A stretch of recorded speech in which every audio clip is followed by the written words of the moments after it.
Welcome, everyone. Welcome to Stoner Podcast. Bro, we got so much shit to talk about. I don't even know where to start. Let's be real. I don't know where to begin.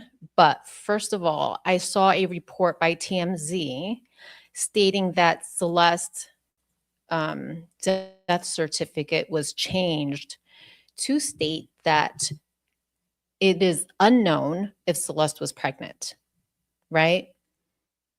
We in this channel have been suspecting that there's a possibility that Celeste was pregnant. And I shared a post yesterday showing a video in which it appears possibly that Celeste was pregnant. I want to share that. I'm going to play the video and let's take a look, okay? Because this shit is wild. We're going to look at this. We're going to look at Celeste Death Certificate released by TMZ.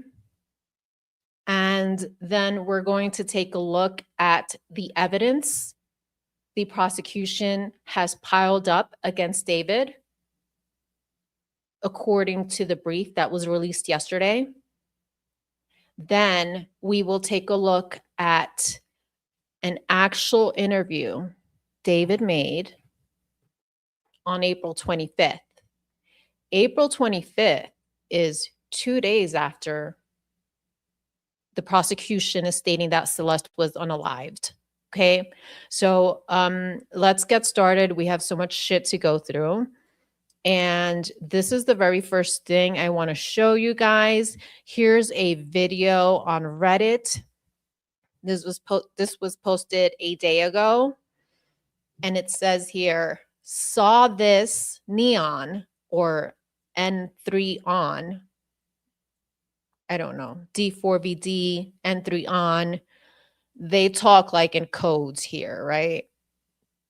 It says that Neon's Halloween stream from October 2023, d4vd pops in and who are the girls behind him, ?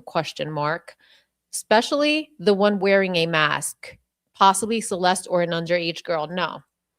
No, the one with the mask is not Celeste. I peeped Celeste right away. That's not Celeste in a mask. But let's play this. And you guys just check it out. What's up, senor? Thank you for joining. Here we go. Let's play the shit.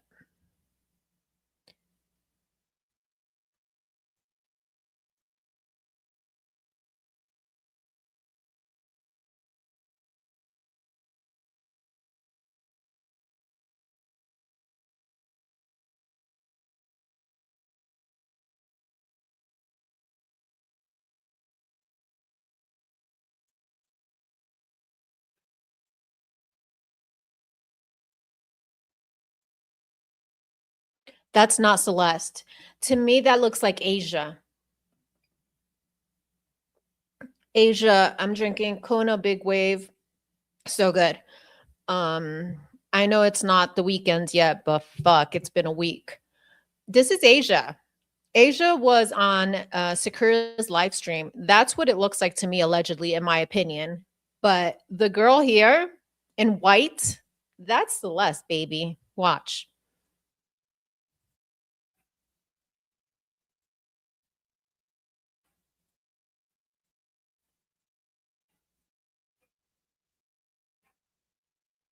Look at that baby bump, you guys. I fucking saw that shit yesterday. And of course, TMZ, I swear to God, TMZ has their little trolls all around these streets. And I bet you they wanted to come out with a story like this. They might have even saw my thumbnail, but you know, I know I'm just a nobody, but I'm saying, like, isn't it coincidental, right? But look at the baby bump, you guys. That's what I wanted to show you. Watch. Look it.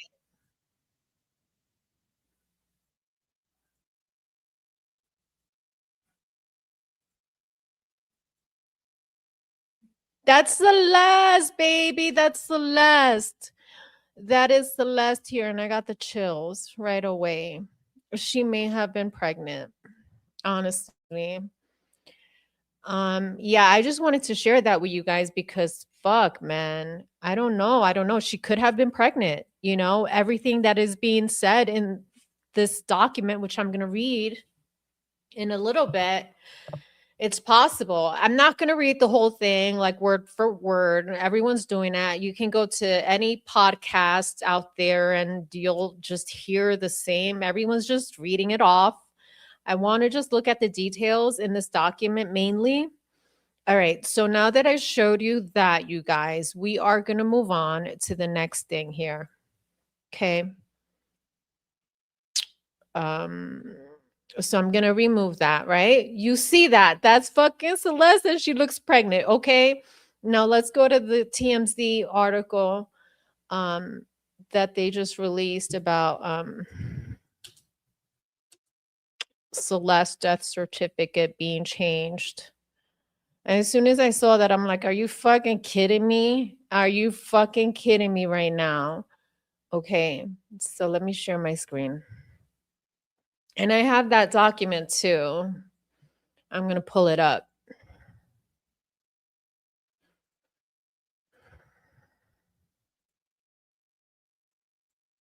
Yeah, this is wild. This is wild. This story, like the more shit, I wish like everything would just come out at once, but everything's being spilled little by little and little by little, little by little. And so it's like I have to like we all have to come out here and give you the story and give you the rumors or whatnot, you know, little by little. What's up, Knowles? Thank you for joining. Okay, so here we go. Here's the article, you guys. It is unknown if Celeste was pregnant. Death certificate has been updated. This is according to TMZ. This was published today and updated at 2:22 p.m. It reads, there are some important updates to the death certificate for Celeste Rivas. The document now reflects the fact the LA County medical examiner says she was murdered, and it's not unknown if she'd been pregnant in the year before she was killed. TMZ obtained Celeste's new death certificate, and it no longer says she was not pregnant. Now the section is marked with AU for unknown. The new certificate says the cause of death has been corrected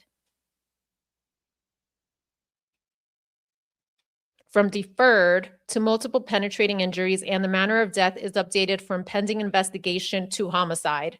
The document was also corrected to say the injury date, hour, place, and location are unknown, and the section stating describe how injury occurred, the events which resulted in injury, now says with objects.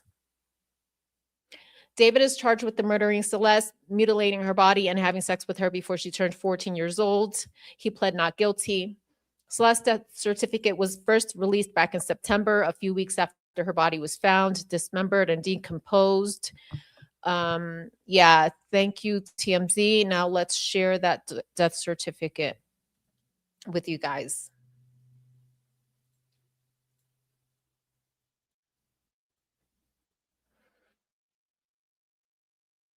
My Google Drive. Here we go. Celeste and her death certificate. Here we go. Okay. So let's see if you guys can read this. Oh, I'm not even sharing. Okay. Thank you guys for joining this channel. We're trying to get all the details on Celeste Rivas Hernandez for you guys. Here is her death certificate, okay? County of Los Angeles and Celeste Abigail. I can't get over her middle name. It's so pretty. Celeste Abigail Hernandez, Salvadorian American, Hispanic, 9/8. Her date of death has been date of death is 9/8, but in fact, that's when she was found. Okay. And her birthday is September 7th, Virgo queen, Celeste, 9/7. All right. So middle school, you guys, middle school, just think about it. Just think about it. This little girl was in middle school. Middle school. Put yourself in that shoes. At 12 or 13, at 12, I remember still playing with Barbie dolls at that age. This is a new generation. It's totally different, you know. We got to protect these children. We really do.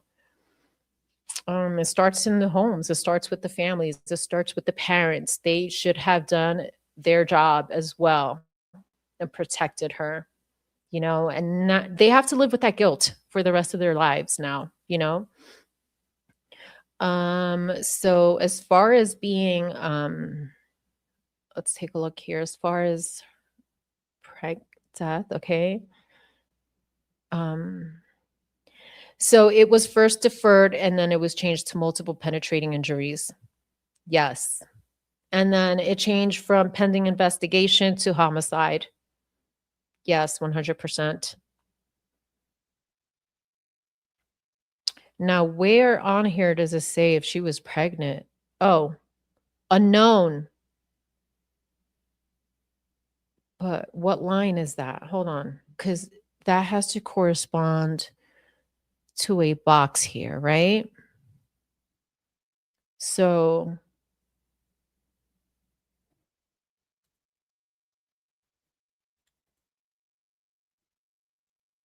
here, I'm enlarging it for us.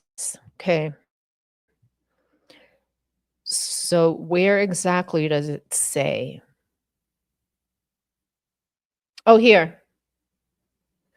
Line 115, line 115A, right? Okay, so then it said no. All right, so it was amended. Here's the amendment to that. Then 115.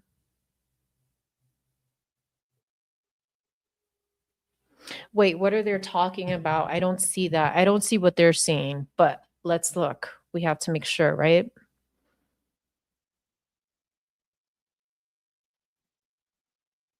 113, maybe I'm just like not able. 113A, descendant pregnant. It says no, right? 113, 111, 112, 113. Is that 113A? Okay, so then if you, oh, here, unknown. They're right. They're absolutely right, but I had to do the check and balances for myself. Holy shit. Let's continue. So now we're going to take a look at his here's the fucking document. This shit is out of control, yo. All right, so let's go down. We are going to start.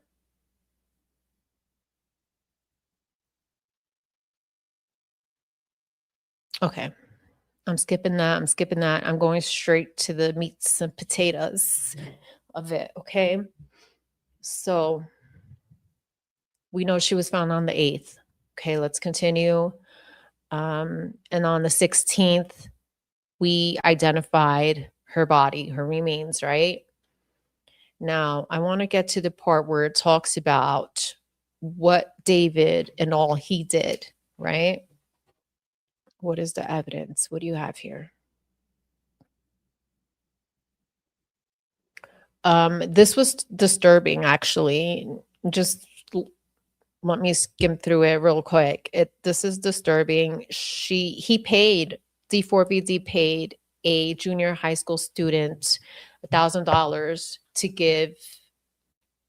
give Celeste a brand new phone so he can keep in contact with her. That is evidence of grooming. Okay, he was like grooming her, right? Controlling her, manipulating her. And I just learned earlier today that actually Celeste family removed, took her phone away.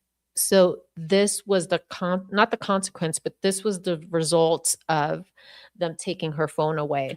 All right. So I just want to share that.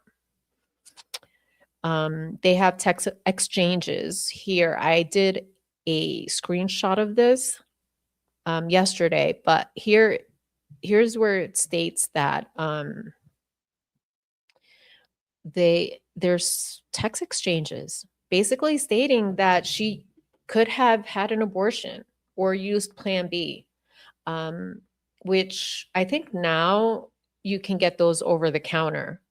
Um, I do remember, like, back in the day, like, you had to go to um, a Planned Parenthood or one of those and, like, fill out an application just to get a Plan B. I think the laws changed where they're over the counter. You can get them over the counter now. I'm not 100% sure, but they have actual text messages talking about this. So there's evidence here of a sexual relationship. They have that on him too.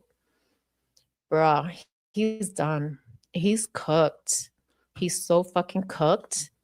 I don't know. I'm just like curious. I'm very curious. I want to know how the defense is going to play this out. That's interesting, right? Okay, here we go. Here's where I wanted to share. Let me make sure you guys are seeing this. Yeah, perfect.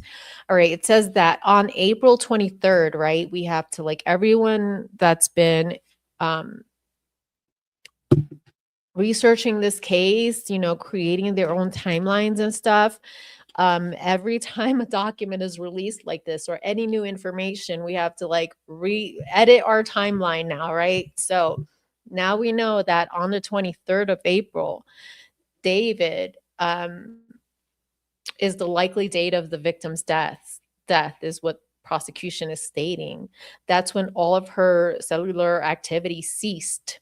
So that's 100%. I mean, it could be that I'm playing devil's advocate here, right? Let me play devil's advocate here. It could be that, or now what cell phone are you looking into? Because she may have had another phone, right? She could have had another phone. So we don't know that. Next thing. Then it says the night prior. So on the 22nd of April, the defendant, d4vd, and Celeste engaged in a lengthy argument described in detail in their text messages. So they were going at it. They were going back and forth, right? With whatever fight. It was brewing. It was brewing, okay? The messages reveal the victim's jealousy over defendant's relationships with other women.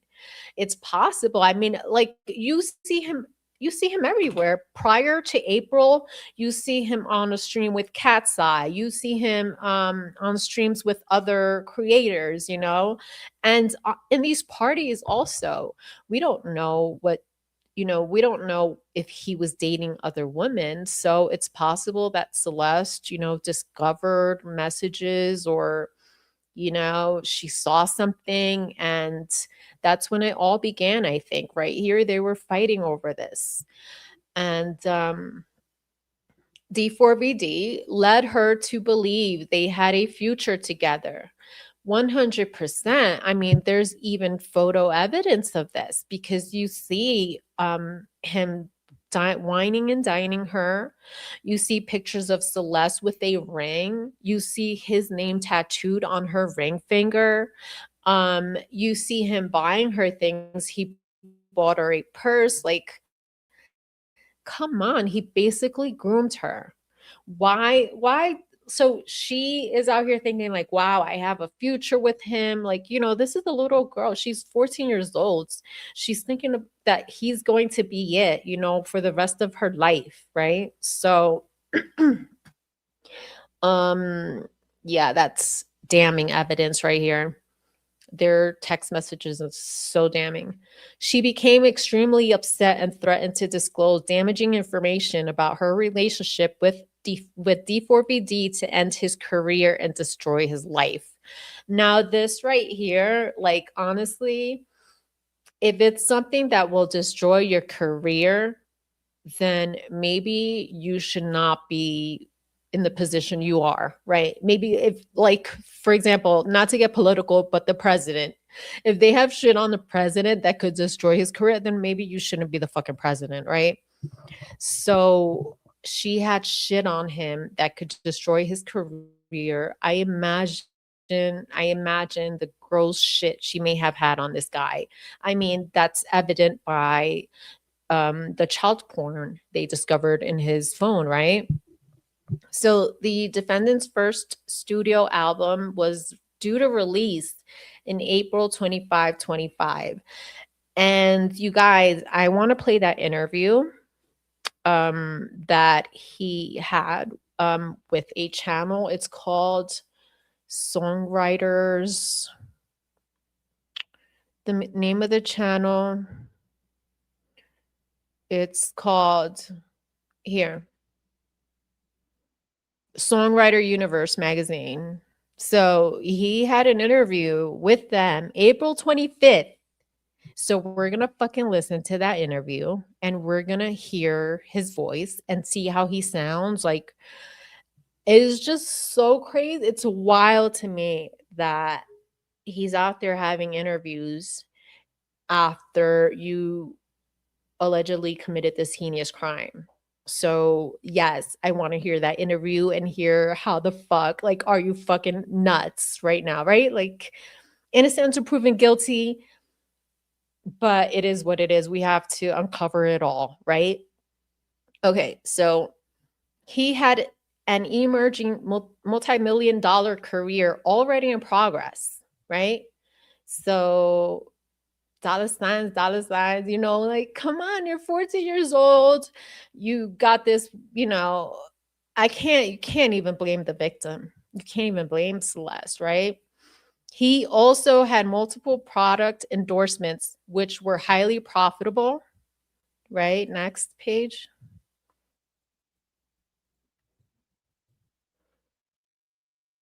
Oh, shit. Here we go. Okay, now we're going to get down to the nitty gritty stuff here. Okay. So at approximately 8:40 p.m. on April 23rd, 2025, defendant sent an Uber to transport the victim from her Lake Elsinore home to his residence. They communicated before and during her Uber ride. This is a long Uber ride. I'm not sure. I know it's over an hour. And I just thought of this, like, when I heard this or read this, I'm thinking, like, dude, you had a whole hour to change your mind. He had a whole hour to change his mind and stop this from happening and not commit this crime. He had time to stop and think, but instead, shit got worse. So they communicated before and during this whole ride, which dropped her off at his Hollywood Hills home at around 10:10 p.m. Around 10:30 p.m., the defendant sent text messages to the victim inquiring where she was. This is the shit that fucking number one red flag, right? I mean, like, there's many, but here, red flag, this is proof of, if he did it allegedly, you are covering. You are covering. You are covering because you fucked up. Okay. This also makes me think about the Idaho 4. It makes me think about those calls to Jack Decor. It makes me think about that 17-minute call and when Jack didn't answer the phone. Hi, cats. No, it's a true crime channel, but yeah, I'm into the stars and stuff too. Yeah. So, bro, what I'm saying is that this is premeditated 100%. The people contend this was part of defendant's premeditated plan to cover up the murder, as she was already dead by this time. I don't know, within 20 minutes, maybe. How long, I have to Google search this. How long would it take for a person to bleed out from a punctured liver, right? Was it her liver? Yeah. Or lung. Was it her liver or lung? Now I got to read it again. What? It is 2 hours. Google's telling me 2 hours. Google's saying that a moderate laceration to the liver could be fatal in 2 hours or so. So, I'm not really sure because this alludes to the fact that it took half hour according to this document, right? That's what it's saying, 30 minutes. Okay, let's continue.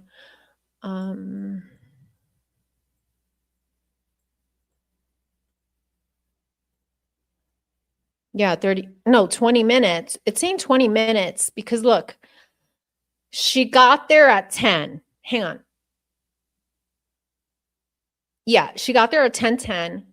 Then they're saying at 10:30 he sent text messages to her. And then they're saying that it was his plan, premeditated plan to cover up the murder as she was already dead by this time. So she got dropped off at 10:10, but by 10:30, you think she would have bled out and died in 20 minutes? I don't know. I question that. Hi, Typical. What's that? I don't know, guys. Like, what do you think? Within 20 minutes? Typically unique? What do you think? Because she got dropped off at 10:10 p.m.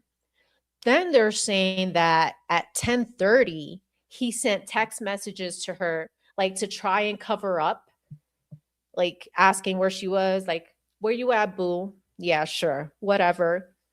But and then they're saying she was already dead by this time. So within 20 minutes, according to the autopsy report, there was a stab to one of her organs. I don't want to misspeak. I know it's either the liver or the lung. And from that, I think she bled out. That caused her death, honestly. But anyway, let's continue moving on. Knowing he had to silence the victim before she ruined his music career as she had threatened him. Very soon after her arrival at his home, defendant stabbed the victim to death multiple times and stood by while she bled out. The fact that they're saying stood by. Oh, I can call you. Okay, thank you. 20-minute murder. That's what I'm saying. Because like she was dropped off at 10:10, and there's a text message going out to Celeste at 10:30 p.m. asking where you at. And they're trying to state, oh, he's simply covering up. He's simply covering it up. So I don't know. But typically the fact, excuse me, typically the fact that here it says, wait, hang on. This part, it says, and he stood by while she bled out. Do they have footage? Like, is there footage of this? Because what do you mean she stood by? How do you know he stood by? Like, you have video of this? I'm just saying. At no time did he call law enforcement or 911 or take her to emergency room to attempt to save her life. I mean, honestly, like this could have been avoided to the very end. To the very end, it could have been avoided. It's so sad. Despite knowing her family, here, I need to like let my dog out. 1 second.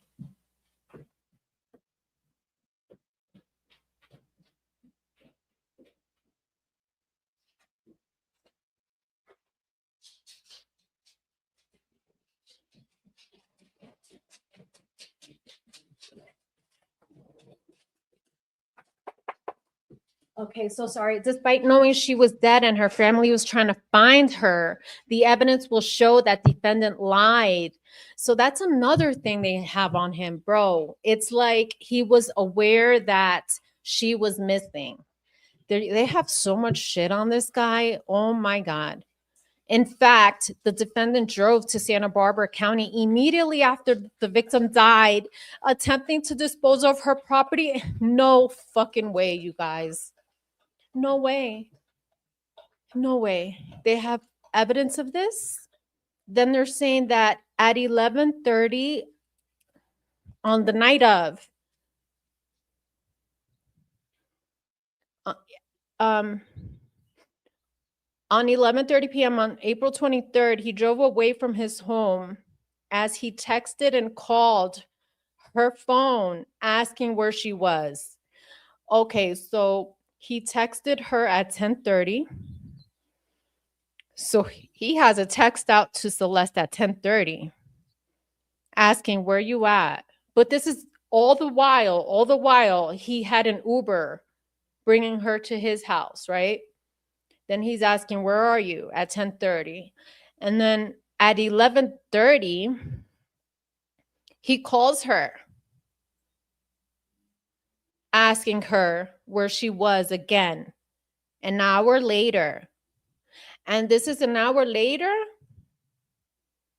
he drove away from his home. Okay, so they have his cell phone data.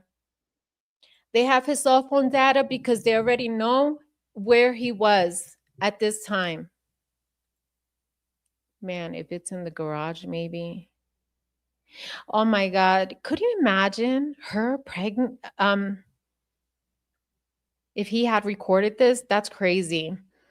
And then it says, again, these were acts calculated and planned to set up his defense within a very short timeline after the victim's vicious murder. Defendant drove his Tesla north on the 101 freeway to San Marcos Pass Road near Lake Cachuma in Santa Barbara County. He returned home early the following morning. Oh shit. So he leaves at 11:30 p.m. He leaves his house, right? And he doesn't come back until the following morning on the 24th. He was out all night. Okay. And we know that the 24th would later be his album release party. Oh, before going to a radio interview for the release, this is the interview we're going to play. We're going to play this interview.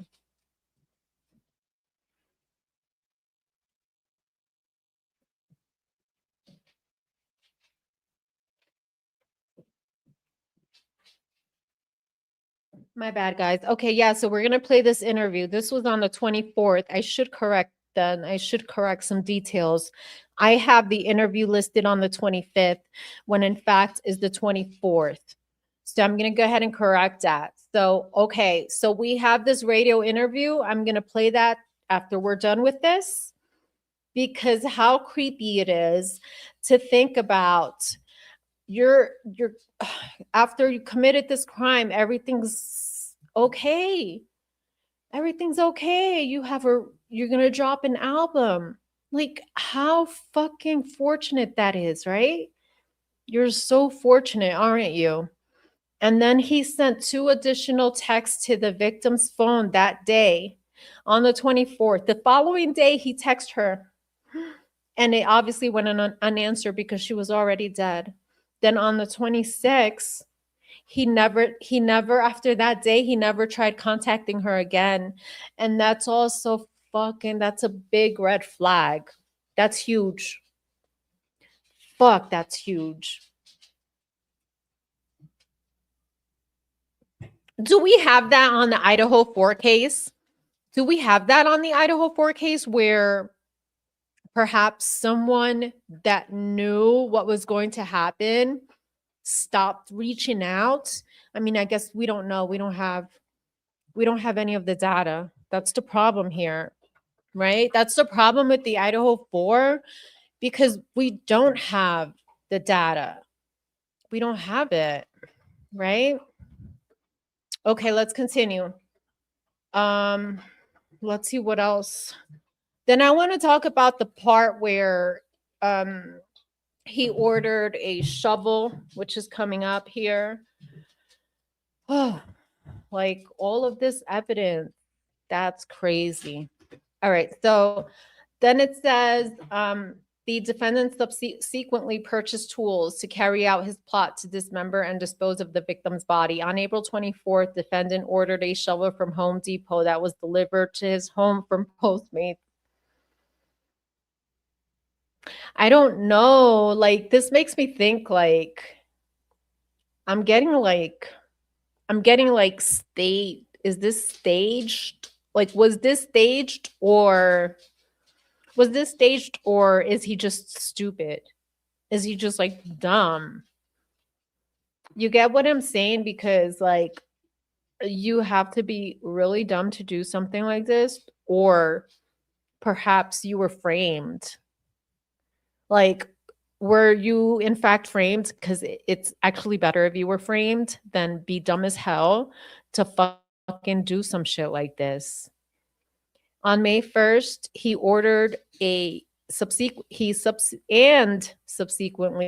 Amazon delivered two to his home, 2 chainsaws. Now, why would you order 2? Why would you order 2? That's giving off like, this is giving off like you ordered it because you're getting help, right? I don't know. To me, like he's getting help. That's crazy. On May 5th, the defendant ordered and Amazon subsequently delivered a body bag, a heavy-duty laundry bag, and a blue inflatable pool to his home. So now this makes sense because everyone was wondering, why is there blue plastic on Celeste's body? They were found on her legs and I think on her arm. There was like remnants of a blue plastic, and now it makes sense. It looks like he tried a trigger warning. He tried dismembering her body while she was in the pool. So it's possible that the remnants of it, you know, came on her. Like, how this is the most gross scene I can't even imagine. Now, he made the purchases under the fake name Victoria Mendez on May 8th, and then he returned to the same area in Santa Barbara County, leaving his home at around 11:30 p.m. So adding on to our timeline, now on May 8th, what we have is my dogs are being bad. Come inside. Inside.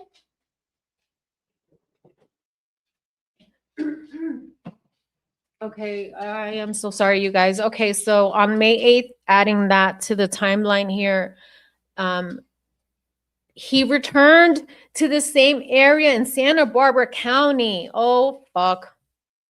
So whatever he dropped off there on the 24th, 23rd or 24th, 23rd, because he was out all day on the 23rd in Santa Barbara County, right? So whatever he dropped there, he went back.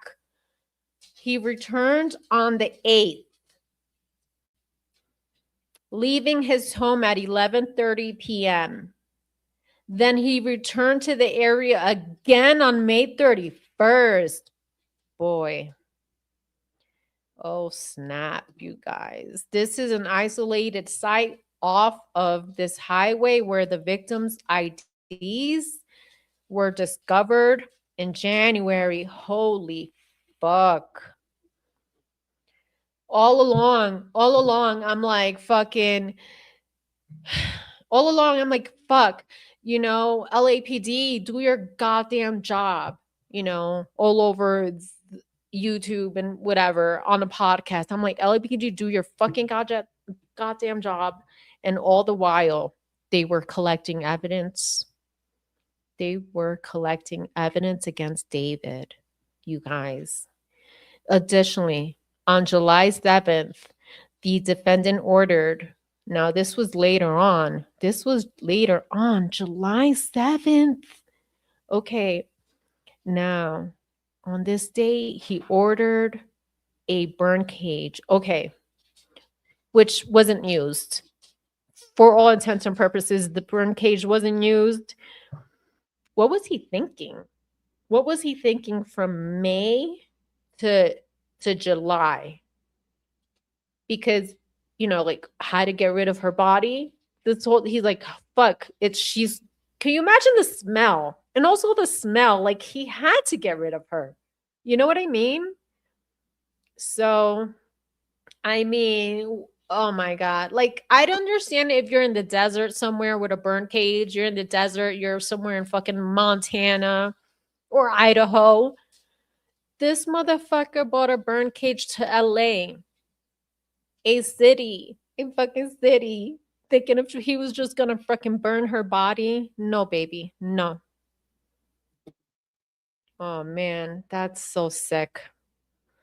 All right, so we already went over the autopsy report, so I'm not even going to. We know that her fingers have not been recovered, which is her ring finger with David's tattoo across it and her pinky finger, I'm sorry. So, I mean, intentionally cut it off or oh my God, oh my God. I don't know. And then they haven't been recovered. D4vd then placed her head and torso into the cadaver bag. I just can't. Like, wow. This was a little girl, and she thought she was going to spend the rest of her life with you, and this is what you do to her. No. He placed her limbs into a garbage bag, which he deposited into his front trunk, laying the cadaver bags on top. So now we know he had a garbage bag with just her limbs. And then we have the torso in a cadaver bag. And then we have her head in the other. For several weeks or months, possibly, defendant left the victim's body to decompose inside his Tesla. He lied to his friends, business associates, and others who noticed a strong smell of decay in and around his home. So others noticed. Others noticed.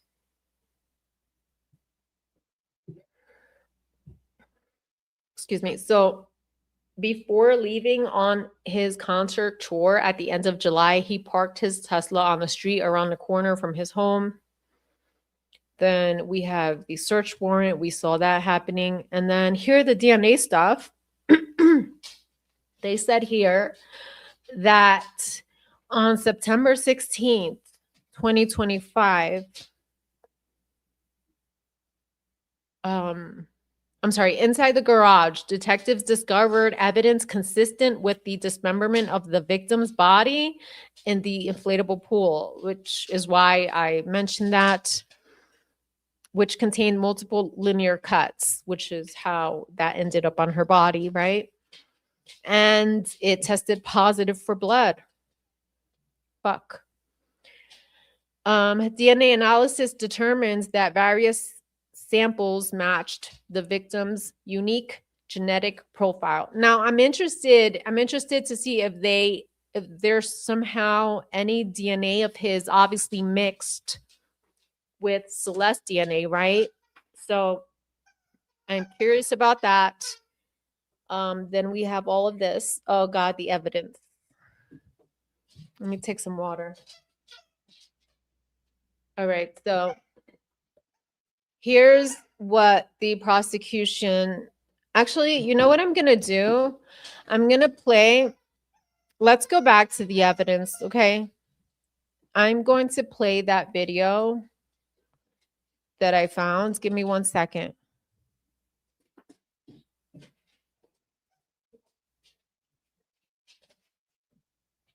Hi, August. Thank you for joining. Right now, I want to share that audio. Give me 1 second. Now, this interview was conducted on April 24th. Okay, I'm sorry. Yeah, April 24th. Okay, it was posted on the 25th, but it was actually done on the 24th, which is the day after it is said that Celeste passed away. And let's listen to it. Okay. All right. I read that you're from Houston, Texas. Okay, so it's 11 minutes long. Okay, we're just gonna listen to it. Let me know in chat if you guys can hear it, okay? Thank you for joining this live. Hit the like button, subscribe if you like this content. And you know, I know you played a lot of instruments and keyboards and everything. So how did you get started with music and playing keyboards and writing songs? Basically, it was a very, very unorthodox way of getting into music. I was never very musically inclined my entire life. I never really focused on music or had a drive or a passion for music. I was in church choir for a little bit when I was like 7 or 8 years old, and then my mom put me in piano lessons for about like a week, and I quit after that. And then fast forward to when I was in Houston. I moved to Houston when I was 13 years old, 2012, from Queens, New York originally. And I was in middle school band. I played the flute in 7th grade. Right. And then after that, I got homeschooled. So I didn't really have any musicality after that. It was mostly just video games and doing schoolwork. But then I wanted to be a streamer. I wanted to be a YouTuber and a content creator. So I was playing a lot of video games and I was making a lot of montages and putting them up on the internet on different places, different platforms. And I was using other artists' music in my little videos, but then we get copyright strikes, so I couldn't make any money off of it. And after I noticed I couldn't make money, I told my mom, and I was like, I can't make any money. this story of his, it's like I've heard it so many times. Every interview, it's the same fucking story. It's scripted. It's like notice his energy sounds really down. Notice his energy is like super down in this interview. He's not like as up. His energy is not like up there and bright and that I've heard in other interviews. So I'm just making that comparison. What do I do? And she was like, make your own music for the videos. Right. I was like, okay. So I looked up the next day how to make music on iPhone, and this app called BandLab comes up, and I'm like, okay, let's start here. So I started like learning how to engineer and program my voice and how to make beats and kind of produce, and how to sing too. And I started making songs that very next day, and then I released my first song a month later, and put that in a video in one of my Fortnite videos. And it just took off. It took off. My friends were using it in their videos, and everybody on the internet was like, yo, this is royalty-free music. We can use it and make money off of it. Let's use all of David's songs. So, yeah, basically, it all came from a video game. Now, was that first song Romantic Homicide? No, the first song it's called Runaway. Okay. And then, yeah, Runaway. Now I know I saw a cool documentary video, Spotify video of you and you're being in Houston with your family, and I saw you like gaming, and then I saw you doing flips. Like, are you into gymnastics and stuff like that? Yeah, I did gymnastics for about 5 years. I did parkour for 4 years. All right. And so, okay, and who are some of your favorite music artists who inspired you? Billie Eilish, Nirvana, The Smiths, Michael Jackson, of course, Deftones, the band Deftones. Oh, I hate that he likes Deftones. Like, you're such a wannabe. Shut the fuck up. You don't like Deftones. Fuck out of here. Yeah, those are a couple of mine. All right. Now, when did you put out Romantic Homicide? And is it true that you wrote and recorded the song on your iPhone? Yeah, I recorded Romantic Homicide straight off my phone. And it took me 30 minutes to write too. It was very, very, I was like in a flow state when I wrote that song. It was just like I wanted to kind of convey the emotion of sadness and grieving. And I was like, I just like tapped into this emotion that I hadn't done before. And it came super easy to me. I released that song around July, August 2022. I posted it on TikTok like a night before I wanted to put it out, and it blew up. Facts. Deftones is from like the fucking 90s and 2000s. B, what you talking about? Get the fuck out of here with that shit. You don't know Chino. You ain't low. Instantly, it was crazy. I'm just curious, how do you get such a good quality music recording just on your iPhone? I use just earbuds, just the normal wired headphones. Right. And then I use a lot of I have a lot of presets and I know how to mess with EQ and his energy, I'm telling you, sounds super low. Like his energy is super low in this interview. Obviously, he's been up all fucking night. He had just got home. If we go back to his timeline, he's been up all night, and I don't know. I have to do my research on these people because it sounds kind of this whole interview being planned specifically on the night after all of this happened. It's a little suspicious to me. Compressors and stuff like that to make it sound good on the phone. Cool. It sounds pretty professional, yeah. Then after that, you had a follow-up hit with your ballad "Here With Me." Can you talk about writing that song? That song is even more special because I wrote that song kind of after watching the Disney movie Up. When I make music and I draw inspiration from different things, I kind of get inspired. I'm telling you, this fucking interview is scripted. It is scripted as fucking hell, and I've heard it so many times. It's insane. It's disgusting. It's disgusting. I can't believe it. Thank you for joining Quantum Flow. I've never seen you here comment on here before, but absolutely, I like this comments, the stuff he did, and on top of that, how he tried covering up. Like, you're not smart. You're not fucking smart. I mean, innocent until proven guilty, but reading this evidence, holy shit. By movies, television, just life things in general. But for that song in particular, it was the Disney movie. So I was just looking at Carl and Ellie's relationship, and when Ellie dies and Carl travels to Paradise Falls, I was like, I need to encapsulate this movie into a song.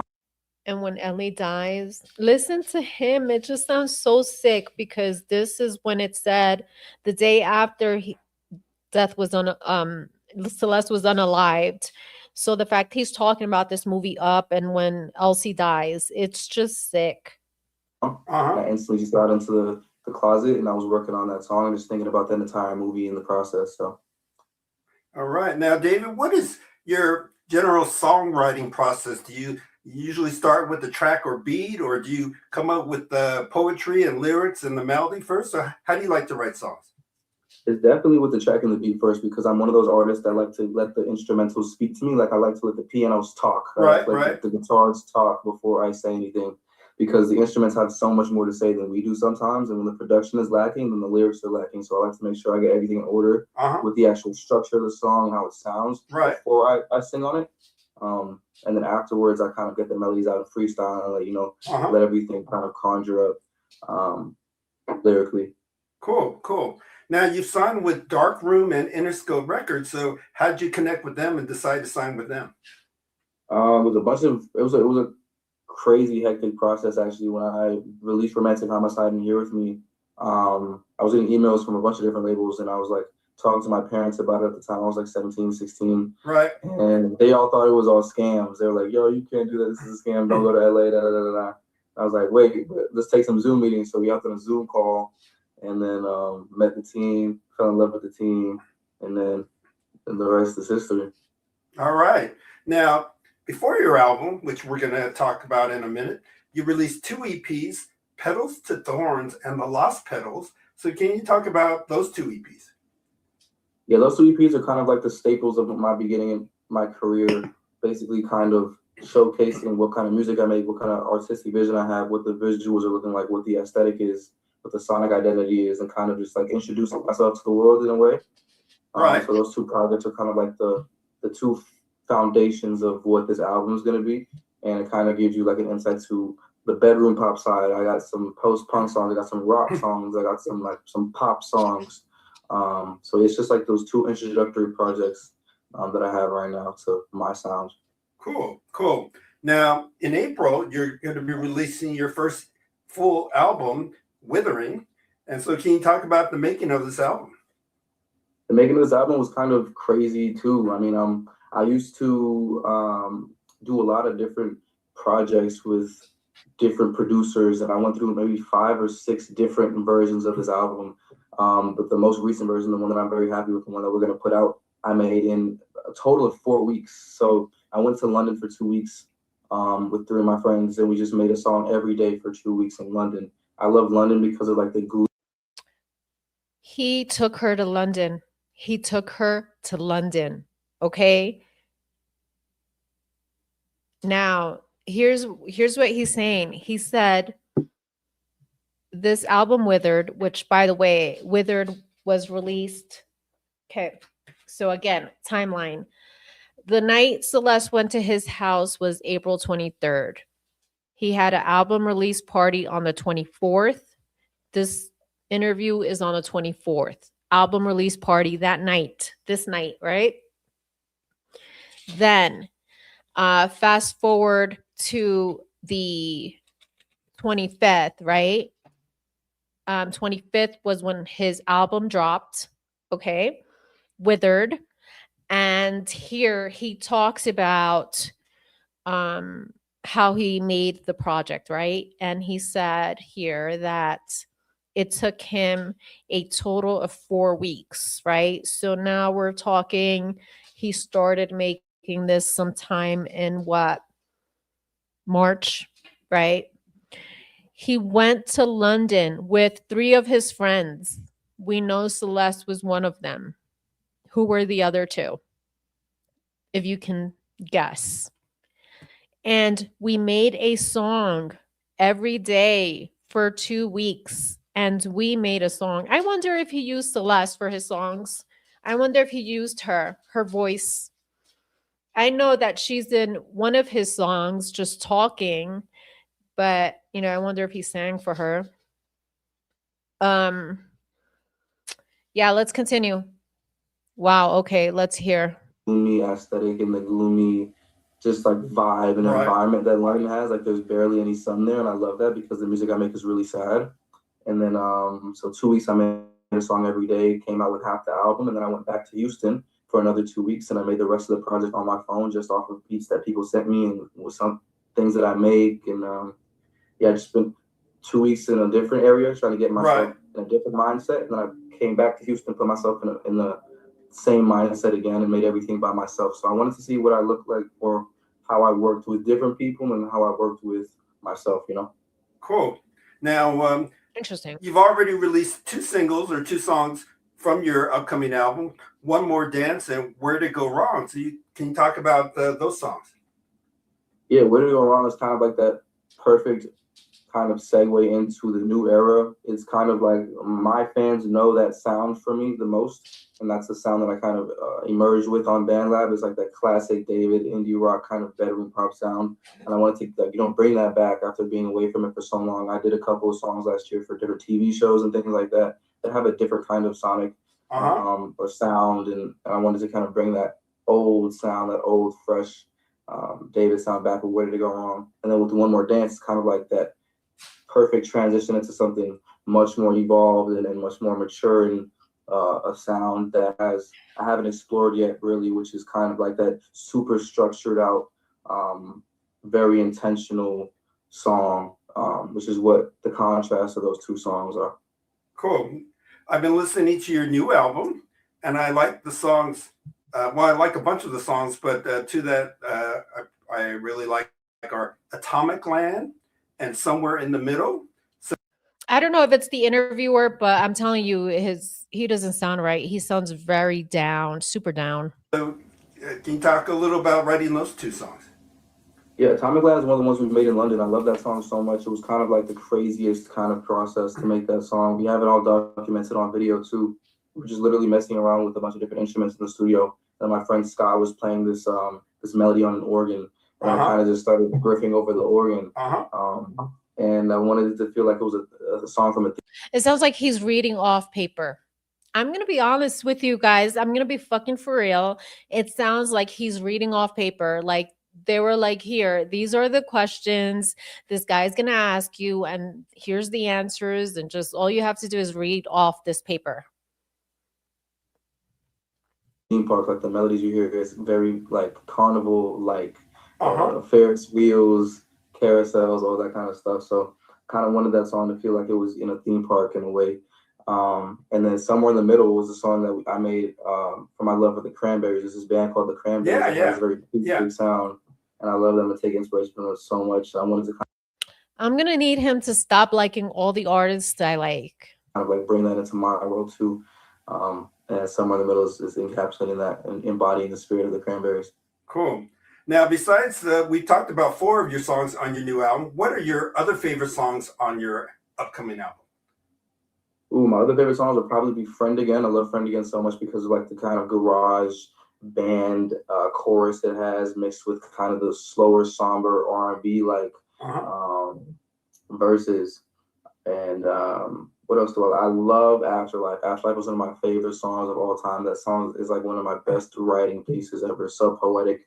I love the melodies I have on there and just like the overarching orchestral themes too. It's just like a Right. perfect dramatic song. All right.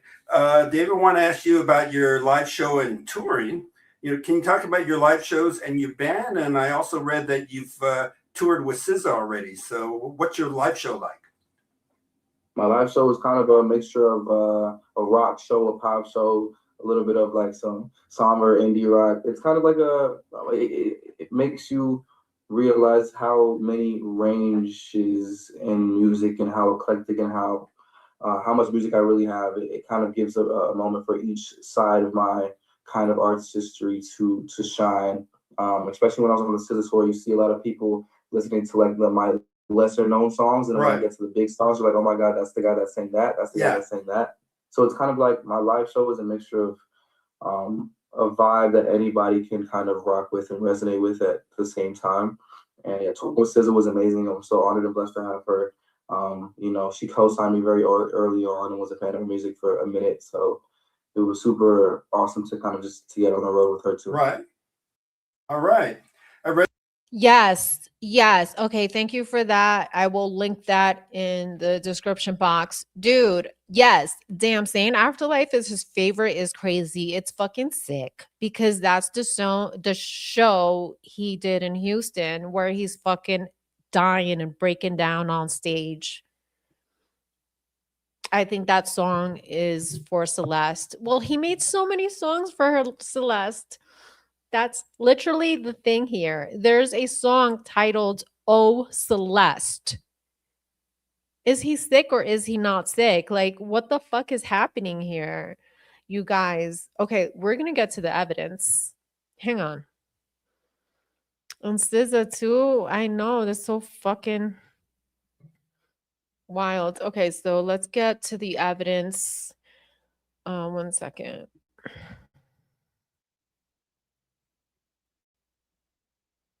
All right, so here we go. So we're down to the last page here. It's so sick. We needed just like a little break from it all. And now, we're gonna get back to some really gruesome details here, you guys. So, evidence. The people will present the following evidence at the preliminary hearing, including but not limited to. Let me remove my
Holy shit, my bad. Holy fuck. All right, I'm back. Shit. I wanted to go over this so quickly, but here, let's do this again. So I read out the disgusting part already. The CSAM that they found, right? That's evidence that he had an ongoing relationship with her when she was 13, 14 years old, which is fucking disgusting. The numerous text messages between them, which is evidence to the fact that not only she had a sexual relationship with him, there was pregnancy, there was an abortion, and there was use of plan B. These messages through March prove through March, but I want to know when it started. I want to know like the time frame they have all of these messages, right? From what date to what date. Prove defendant continued to manipulate the victim as she messaged, all we do is have sex and just hang out, man. I want more than that for myself. That's fucking sad. She wanted more than that. And he just wanted to be like, fuck. Like, honestly, you could have just why did he I have no words. The defendant's cellular activity and communications derived from the defendant's iPhone and Tesla from both. Oh shit, they have both. Which demonstrate defendant's activities. Now, what I was saying here was that they only have his phone activity and Tesla activity for these dates. According to this is from the 22nd through the 24th. But then down here in this sentence, so here, they only have his cell phone activity for this period, which I think that's why. Like, that's not enough, right? And then they also state that they also have it for the trip he made to Santa Barbara in May. So they have it for these dates plus the trip in May. But that's not enough. Like, they should have more than this. Is why are they given this time frame is my question. Because it's only related to Celeste. Is that why? Like, you get what I'm trying to say? Shouldn't they have a pattern of this? And in order to show a pattern, you're gonna need more than 2 days. You get what I mean? Anyway, the surveillance video of the defendant driving his Tesla on the 29th. So Steve posted that video. I'm going to play it. I'm going to share it. You can't see shit, but I kind of see something. I want to get your guys' take on it, okay? I'm going to go to that next. So they have this. I'm sure the law enforcement has a clear, footage, not the one, Steve posted, but let's continue.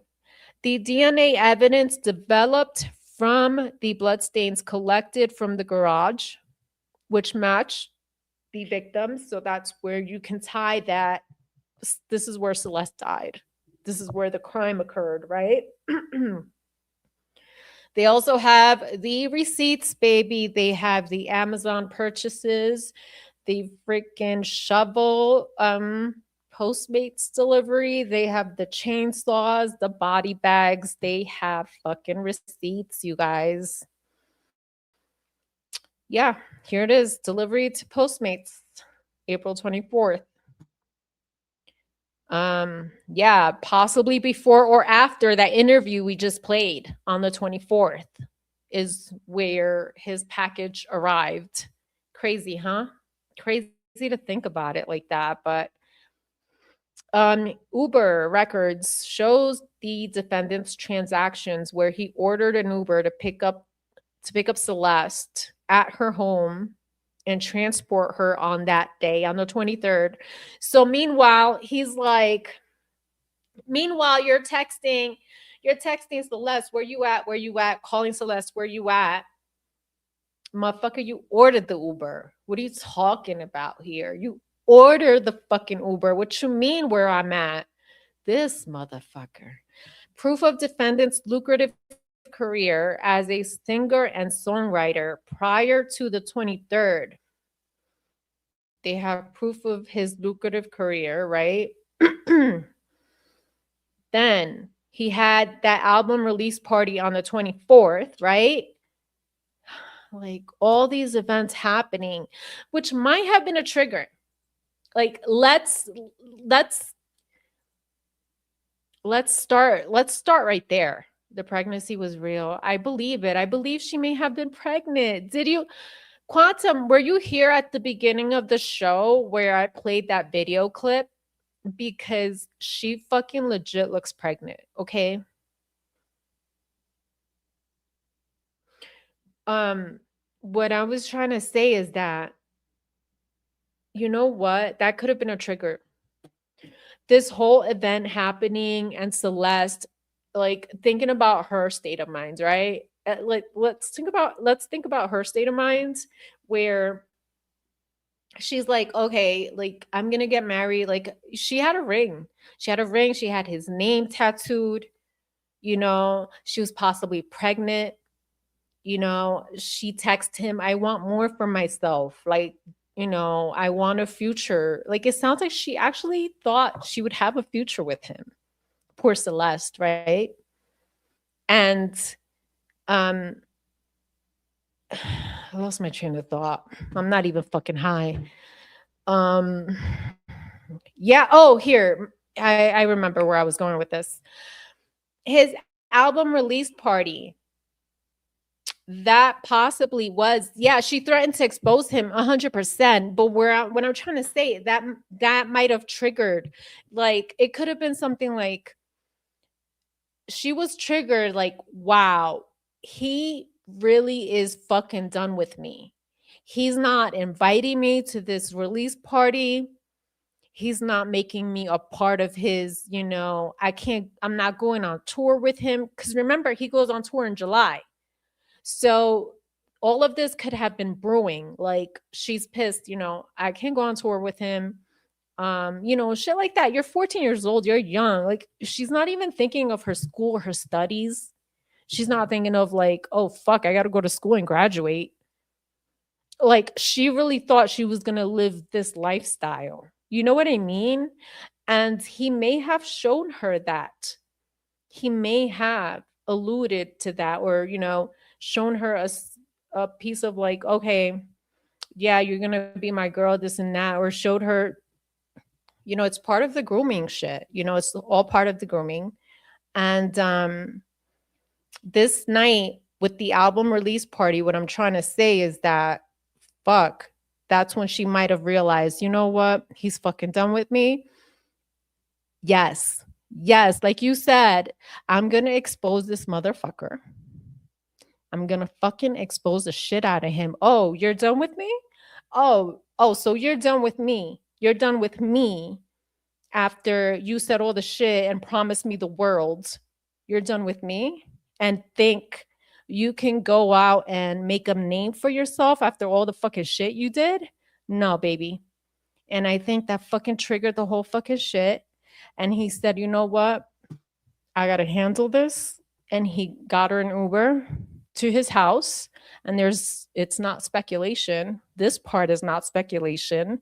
There's evidence of this. He was texting other girls, and when she was getting old, she wanted more. He didn't want her anymore, so she threatened to expose him.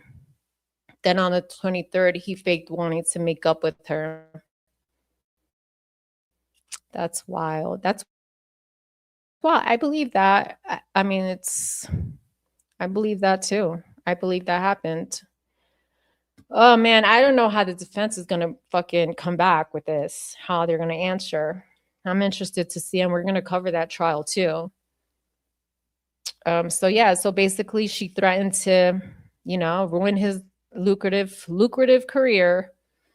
And he made songs about killing females, possibly could have been Celeste, that he wanted to unalive. And you're making all this money and getting all this fame off of whose name?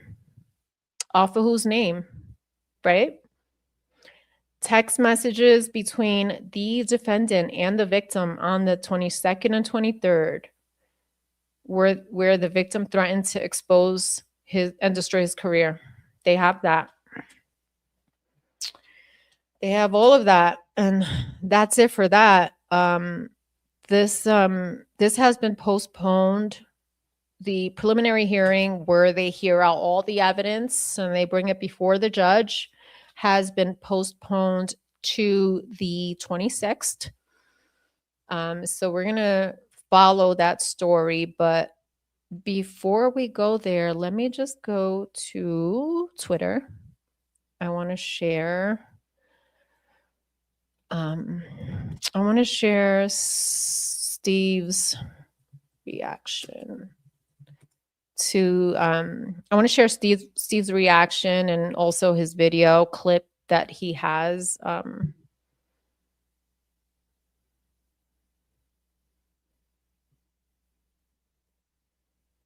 Okay. So Steve Fisher, right? He goes on Twitter because all along we know that Steve Fisher, who is the private investigator for the homeowner of one of the LA properties d4vd rented, he actually obtained footage. He was able to obtain footage of here it is, of the surveillance video that's right outside of the home there in LA. And here is the footage of the Tesla leaving the home. Now, it's a little morbid to think that Celeste's body is in here, right? She's in the front this whole time. Like, just sun. You can tell, like, the sun hits this area, this street, at a certain time, obviously. Let me see the timestamp. Oh, this is right. This is before noon. It's 10:41 Pacific Standard Time here. So what I'm trying to say here is that, yeah, she was sitting in sun. She was sitting in sun, decomposing here. The smell. Yeah, Quantum, amen. He has been putting up, like, I immediately go to his tweets because he shares a lot of information in this case. But hold on, you may know some things I don't know, Quantum. He wrote, but his plan was to kill her as soon as she got to his house. He killed her right away. We know this because 20 minutes. Yeah. I played that. But what I was like questioning earlier, yeah, we saw that text message. We saw that he arrived at 10:10 p.m., right? He arrives at, I wrote it down too. He arrives at 10:10 p.m. and then he texts her at 10:30, where you at? Right? Possibly before or after he did the deed. But if it's before he did the deed, that would only give you 20 minutes. So within the 20 minutes she passed. That I question. I question that part of it 100% because she was in the autopsy report. If we look at the autopsy, she was punctured in a vital organ that it would have taken a while, right, for her to bleed out. It could have taken like 2 hours. I Googled it too. It says she would have bled out in 2 hours. So what do you mean 20 minutes? That part I'm confused about, honestly. I don't know. But anyway, here's the video. Let me know, because I don't see, I mean, I see red. I'll tell you what I see. I'll try and pause it. Ready?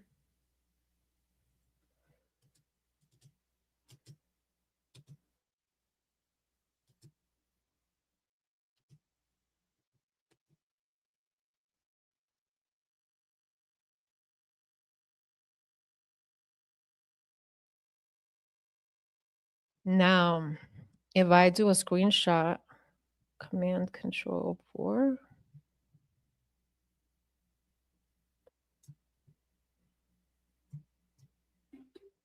Okay, so like if I do a screenshot of that and I pull it up, right?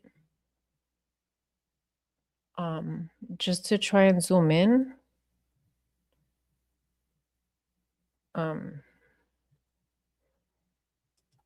Whoever's sitting there is super low. He's sitting super low. He knows.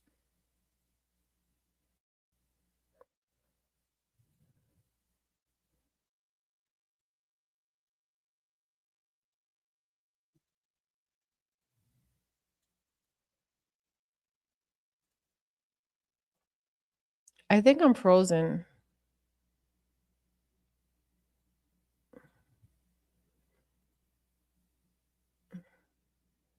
I think I'm frozen. I hope my live doesn't fucking shut off. Fuck. Okay, here we go.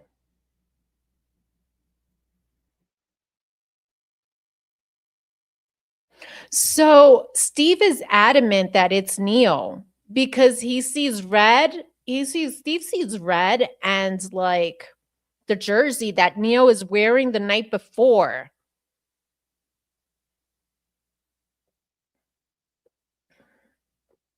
But me personally, it has to be d4vd though, because prosecution already said they have evidence. So I'm thinking, fine, if prosecution's saying they have proof that he moved the car, then it has to be, right? We have to wait and see. They probably have like a clear shot. They may have like a clear shot or a better like software to be able to look at it, but I saw red too. I'm going to show you the picture he posted. So I don't even, honestly, I don't blame Steve because like over here, I don't know if you guys can see it, but I see red over here and I see like the white part of the jersey. So I don't blame Steve for wanting to, honestly, whatever can get you closer to justice for Celeste, you have to, right? You have to bring it to the forefront and let law enforcement do their job and let law enforcement vet it, Let me go back and show you the print screen, the screenshot he actually posted, right? So this is the screenshot. And that's what I kind of showed you guys, right? Like right above the window, I see a little red. I don't know. That's what I see too. So I don't even blame him for wanting to get answers. Excuse me. So and he doubled down on it too. He said now that the prosecution has released a briefing for the preliminary hearing in the d4vd case, we are releasing the surveillance footage of the Tesla being moved on the July 29th. The driver is lighter skinned with long hair and wearing a red jersey. So he doubled down on the shit.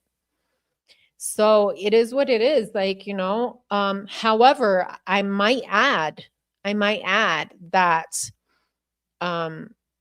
the whole order of two chainsaws, it's a little sus. Right? I don't know. Like, has he done it before where he knows I'm going to need two? Or did he think, oh my God, let me just get two as a backup, or there was another person involved is where I'm getting at,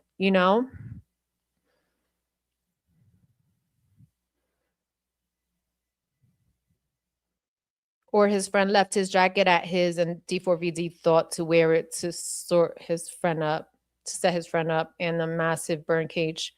That could be a possibility too, honestly. He may, it looks like he may have just put on the fucking that jersey on. just for a backup, you think Matt Skills, the second chainsaw was for a backup? I mean, sure, I guess, but it's kind of suspicious too. And here Steve goes, as stated in the preliminary hearing briefing document filed by prosecutors, David was receiving packages, including the burn cage at the rental house, under the name of Victoria Mendez. Now, what I want to know is, like, who the fuck is Victoria Mendez? Is that just an alias? Like, or is there an actual Victoria Mendez, or is this his account? You know that on Amazon, you can actually like put any name. Like, I usually have like my first name or whatever on the account, but you can put, like, if I wanted to change that name, I could put whatever name I want. So did he order it under his account with with that name, or is there another account under this name? I'm curious, right? I'm curious to know about that. So let's continue. Then Steve posted 9 hours ago. I haven't read this.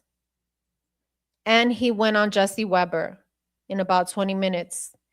Let me play that. Hold on. Let's go to News Nation, youtube.com. Let's see if Steve says something. That way I can give my voice a little break. You know what I'm saying? News Nation.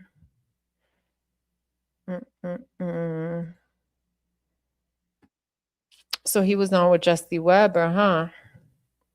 Okay. So let's look for that. So videos.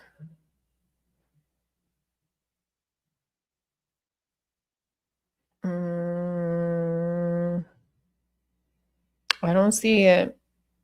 Playlist. Wait, let me Google. Let me do Weber. What's your name? Jesse Weber. So let's do Jesse Weber.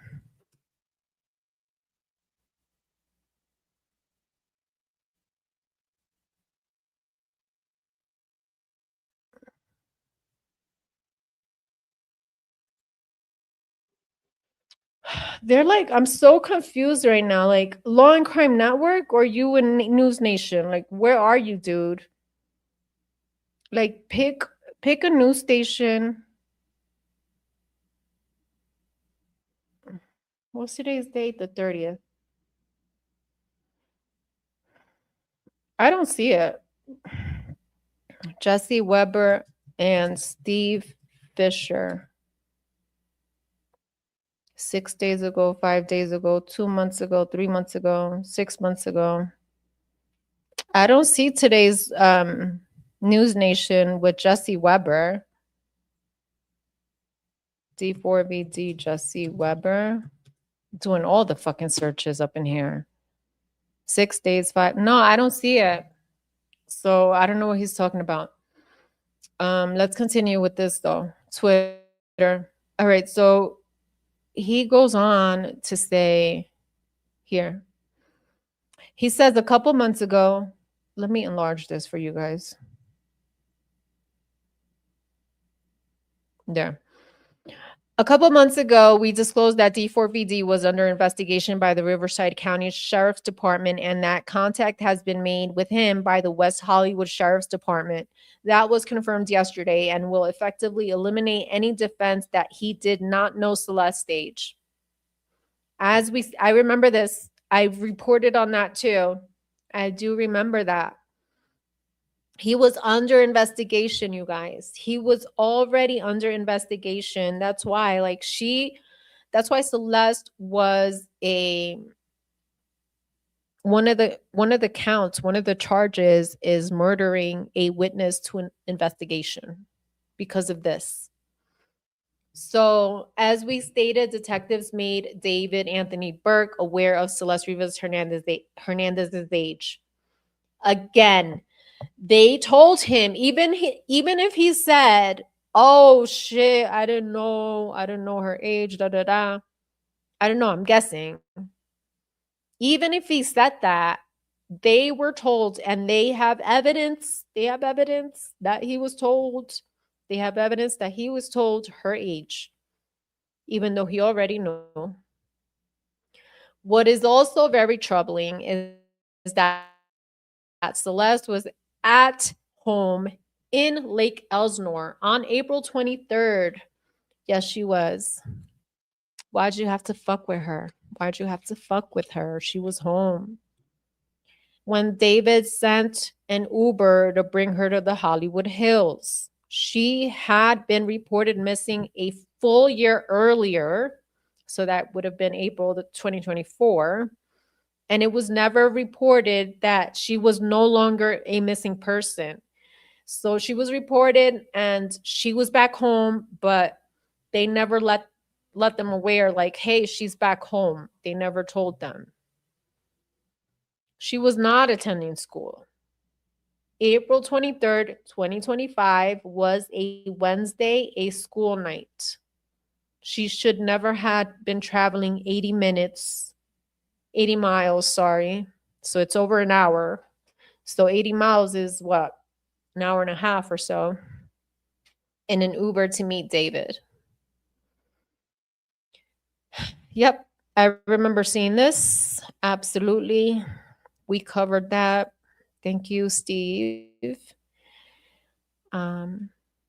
Here, this is interesting here. He wrote that minors such as Celeste Rivas Hernandez cannot just travel to London without consent. Here are the laws in the UK about minors traveling with an adult that is not their parents. You'll need to show that your parent or guardian consents to your travel and accommodations arrangements. If you do have to apply for a standard visitor's visa, you'll need to identify the adult traveling with you in your visa application. No, honestly, I can speak on this, and it's actually very easy. If she was a part of the tour, no, 100%. If she was a part of the tour, it would have been very easy for her to travel. 100%. Because you have the production companies, doing everything for you. You have the label doing all of your arrangements, booking all your flights. So I'm going to have to disagree with Steve here that no, actually, in fact, it would have been easier, especially for David to get around. Absolutely. Let's see one more thing. I want to make sure that no fucking dropping news, because every time I'm fucking live, some breaking news happens. So I'm just saying, but all right, fine. ABC News. I'm 10 steps ahead of you, baby. We got that covered. We got that covered already.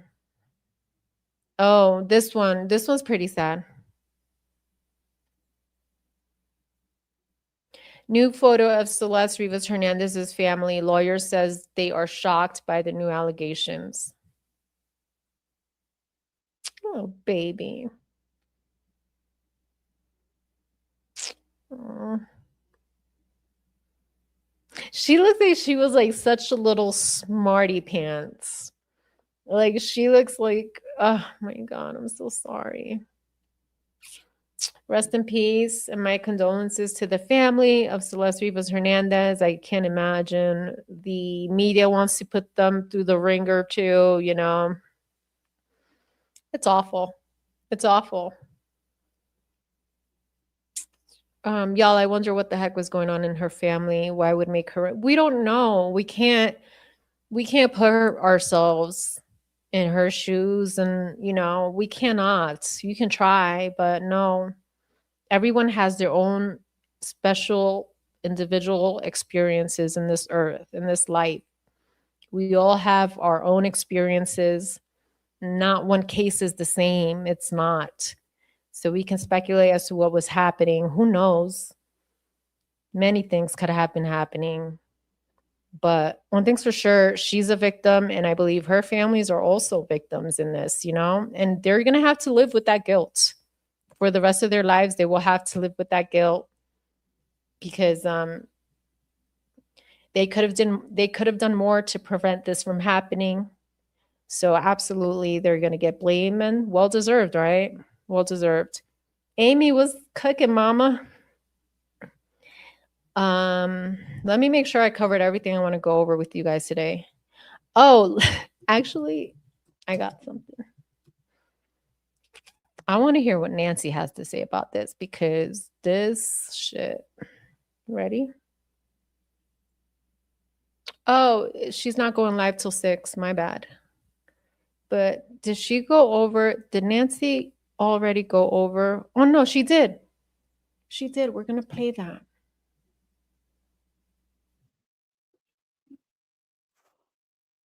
All right, so let's move on to the next thing here. Ready? Jules and Amy, my loves, how are you today? I hope you're having a good Thursday. And you're getting ready for the weekend. I'm already in weekends mode. I'm not working tomorrow, so I'm off. Here's how it works. Okay, you guys. Bombshell tonight. A star musician, multi-millionaire musician, d4vd, aka David Anthony Burke, watches while Celeste Rivas, 13, a little schoolgirl, 13, bleeds out in a hidden kiddie pool. Bleeds out in a kiddie pool while he stands there and watches. Good evening. I'm Nancy Grace. This is Crime Stories. I want to thank you for being with us.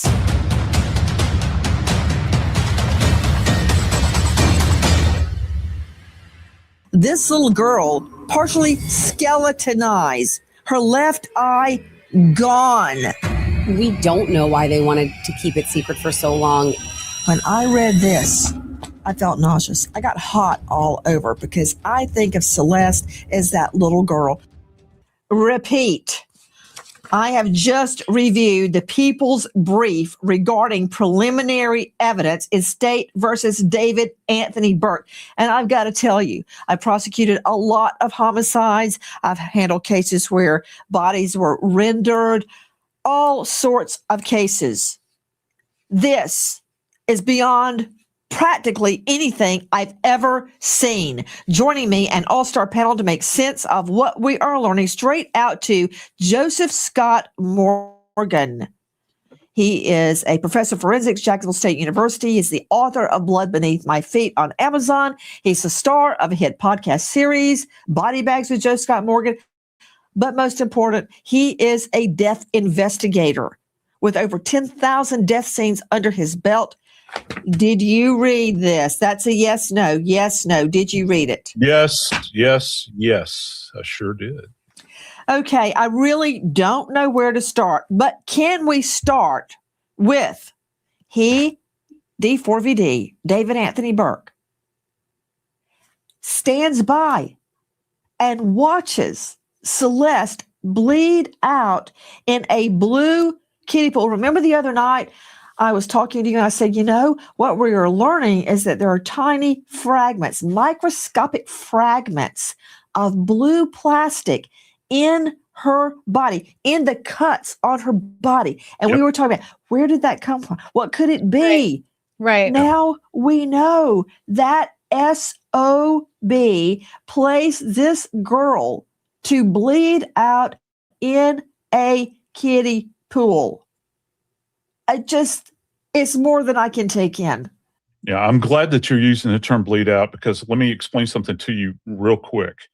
The injury, which in my opinion, and I think that the ME coroner holds this opinion as well, is the lethal injury here is going to be the liver. Nancy, if you sustain trauma to the liver, I've seen this with stab wounds, gunshot wounds, and motor vehicle accidents. It is not a quick death.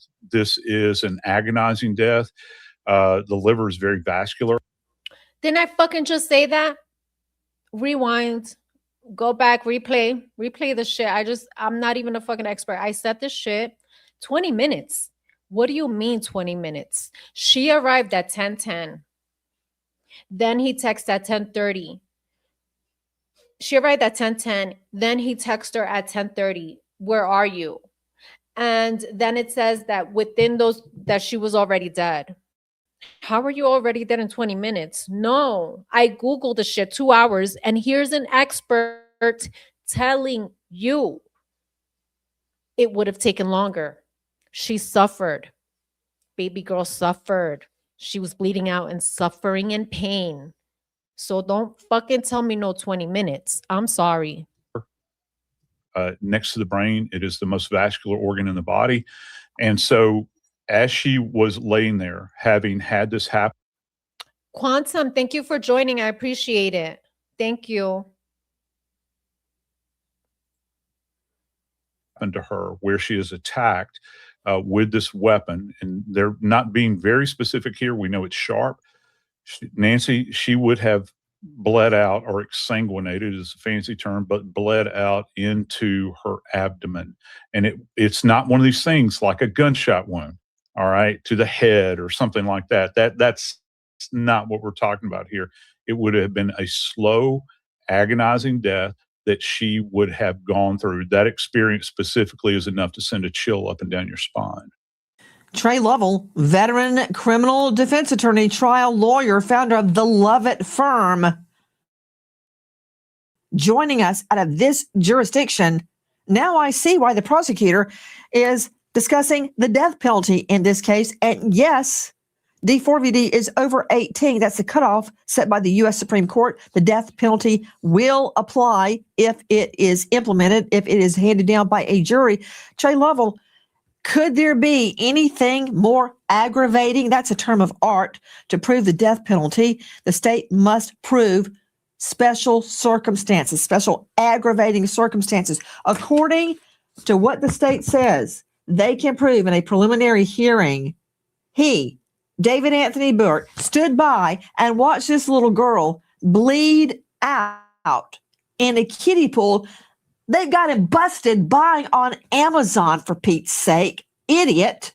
He buys it on Amazon. It can be traced to him. And just for fun, let me throw this in for you, Trey. He used a fake name. He used a different name to buy the kiddie pool.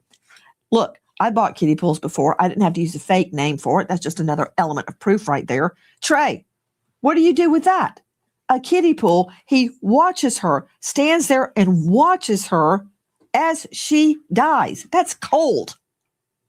Well, listen, the death penalty is absolutely the most draconian, worst sentencing that we can have. So we're way ahead of ourselves. We need to establish the basic elements here. We need to establish the evidence and ensure, what this guy did. We're at the very beginning. We can't be making judgments at this point. These are egregious facts, but there's a number of things that could have happened that would. Absolutely. We're trying our best here. We're trying our best to hold judgment here, but this is a nasty work, right? Nasty work. She was a child.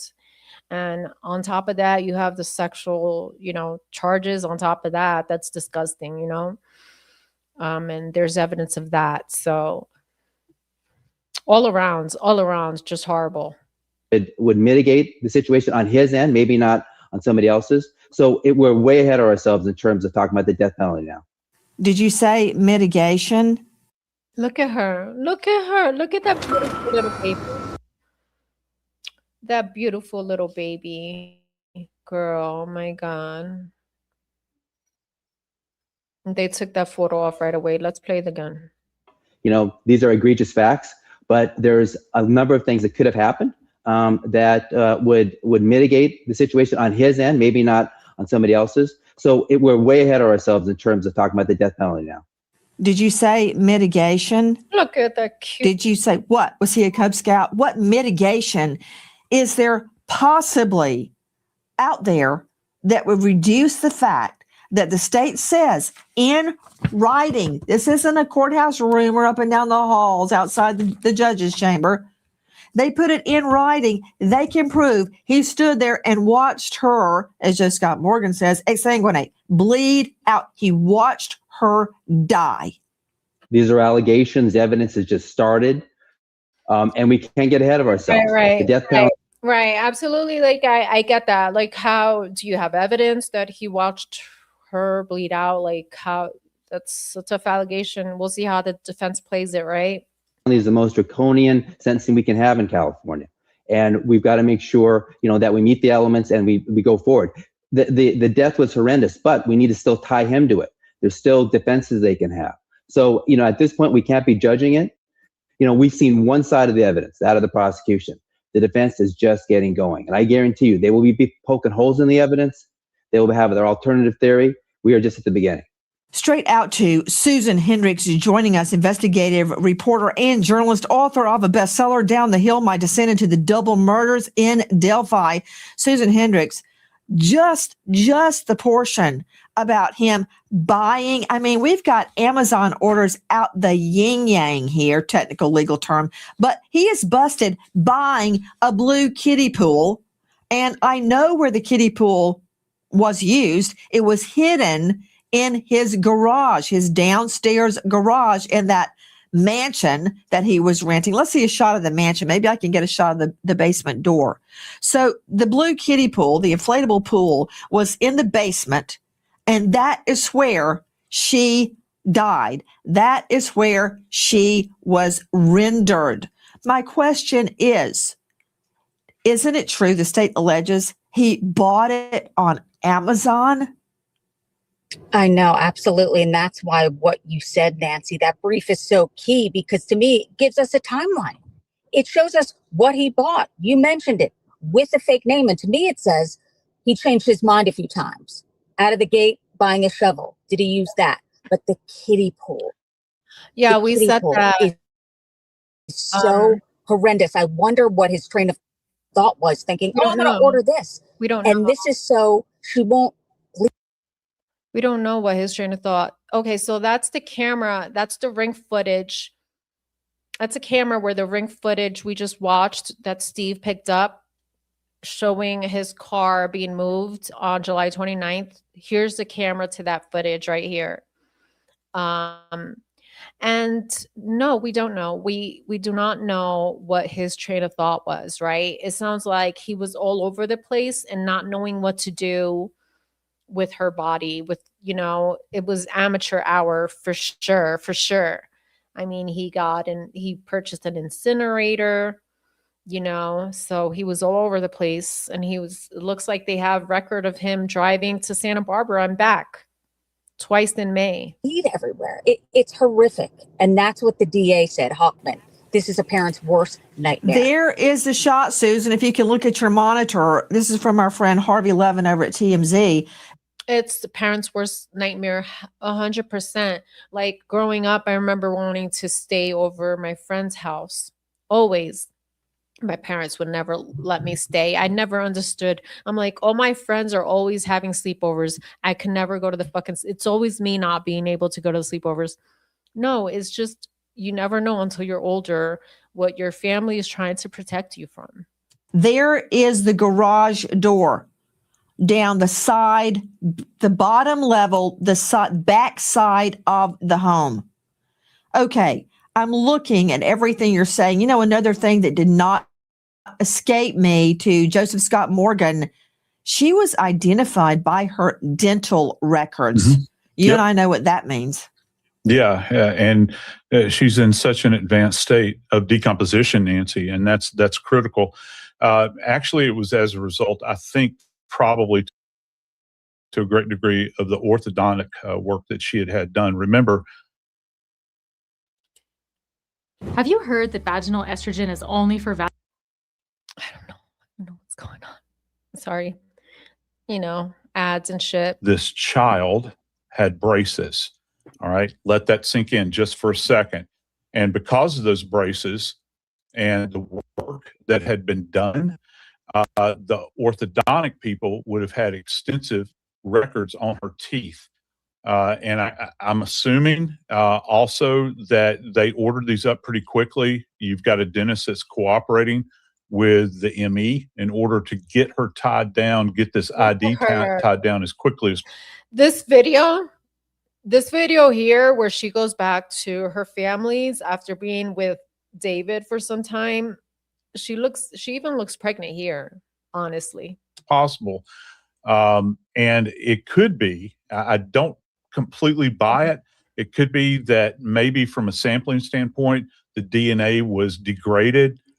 Again, I'm not necessarily buying that, but they went with dental ID here, and that's going to be critical because it's very distinctive. We all have very distinctive teeth, Nancy, and even if you've had orthodontia done, they're still unique to you because we not only look at the teeth where they're visible, we actually look at the root system on X-ray, and we can do examinations relative to that. The forensic odontologist can, and they turn this around apparently pretty quickly because they needed to verify that this was her because you knew that she was missing. That's why I think they did it, Joe Scott.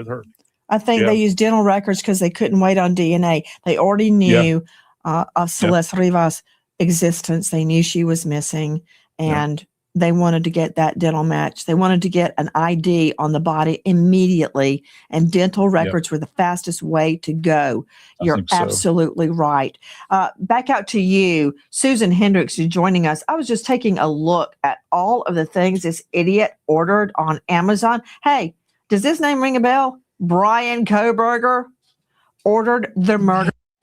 Girl, honestly, yes, that fucking, when I saw that Amazon shit, of course, Brian Kohberger came to mind. But, bro. Weapon on Amazon. Let's take a look at Brian Kohberger's K-bar knife that he ordered. That came back.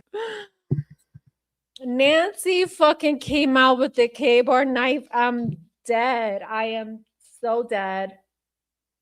I am so dead. And it's not the same shit, Nancy. Fuck out of here. Fuck out of here. To haunt him. He can think about that tactical mistake as he's sitting behind bars for life without parole. Then we've got... Really? How are you going to equate Celeste case to Brian Kohberger? I fucking can't with you, girl. Heading on Amazon before Tammy Daybell, the wife, is dead. So you've got, for instance, Kohberger ordering the K-bar knife. You've got Cult Mom Lori Vallow. Does nobody, second verse, same as the first. And you've got D4vd, David Anthony Burke, ordering, I had to make a flow chart. He ordered a body bag. He ordered a heavy-duty laundry bag, a shovel. He ordered that from Home Depot. 2 chainsaws by Amazon. Like, see, I'm seeing this from a different lens, obviously, after discovering that Brian Kohberger is actually factually innocent, and how she fucking tore him apart. She tore Brian Kohberger apart. So I'm looking at this from a different lens. Like, you see how mainstream media has to fucking, sensationalize, this murder and all of this. Like, let him have his day in court. Let him have, we can speculate all we want, but let him have his day in court, right? Amazon and a home burn cage. There's more. I'm just throwing you the highlights. He ordered it all on Amazon, and then Ding Dong tried to use a fake name. Listen, he's 18 years old. This guy doesn't know what he's doing. The last thing he's thinking about is no, he's not. He's or not 18 at the time. Trey Lovell, he's 21. He was 20 at the time Celeste was murdered. And speaking of ages, they met, and that's certainly a euphemism. They met when she was 11, and he gave her, according to these bombshell documents, a secret cell phone so they could text and send naughty pictures back and forth. 11, Trey Lovell. Back to Amazon orders. Yeah. Yes, listen, he's a young guy. Like, she doesn't let anyone talk. It doesn't have the benefit of having lived a while. This is probably something he's obviously never been faced with, and it may have affected the rest of his career and his life, and he acted accordingly. So we can't expect people like this to be dotting their I's and crossing the T's. And obviously, post murder, assuming it's him, he took steps that he thought would try to hide it, but obviously in this day and age, you can't do it. So, that's the problem of youth when you try to allegedly commit a murder like this. I love the way you said he was young. Guess what level? She was younger, 11 years old when this whole sordid thing began. Back How many times to the evidence, the orders on Amazon. Back to Susan Hendricks, investigative journalist, joining us from the field. Susan, what all did this idiot order on Amazon? Yeah, I have a list here too, and you're right. A body bag, guard got involved, said no dating at this point. I'm picturing debt into one. All right, I just want to see what other experts she has on here. Positive affirmations help. See if we learned something useful in this investigation. So Sparkle cleans everyday messes, and she went aggressive on the ads, though. She went aggressive. Heavy on the ads. Heavy.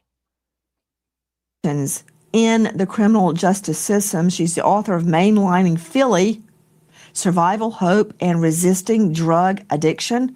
The author of Aftershock, How Past Events Shake Up Your Life Today. She's the producer of Utter Nonsense, a documentary. And you can find her at drgeraldynutter.com. 11 years old. And he is just that visual that Susan Hendricks just conjured up of him scrolling through his phone, finding just the right kiddie pool to watch Celeste bleed out in their hidden basement lair, ordering all of these items: shovel, burn cage, kiddie pool, chainsaws. It goes on. there is such a disconnect from individuals like Mr. Burke recognizing that the person that was allegedly killed, Celeste, was a human being. There is such a huge detachment. I mean, when you look at the behavior, and I don't, age has nothing to do with this. I don't care if he was 18, 21. That's even scarier. The fact that he was so young, allegedly committing these types of crimes. And it's just so disheartening. So when you look at this, I deal with homicide cases. I deal with extremely violent cases and do risk assessments all the time where somebody unfortunately loses their life. And I work with the perpetrators. And what I can tell you, that's so disturbing for me about this case is the sheer detachment of recognizing humanity. There was no empathy. Look, it's so cute, so adorable. Yes, 100% to the fact that, you mutilated her body. You mutilated her body. There's no remorse. He is not looking at this little girl as a human being, let alone a little girl. So it's just, it's so upsetting to have to sit and to read and to take in all of this information. Again, when you're going and you're buying all of these different things, you're buying a burn cage. I mean, it just goes to speak to the depravity of it all and how we're not dealing with somebody with one issue, which could be, a pattern of antisocial behavior. We're dealing with a lot of things, somebody that's I mean, at the end of the day, if he committed this crime or not, what was done to Celeste, a monster did it.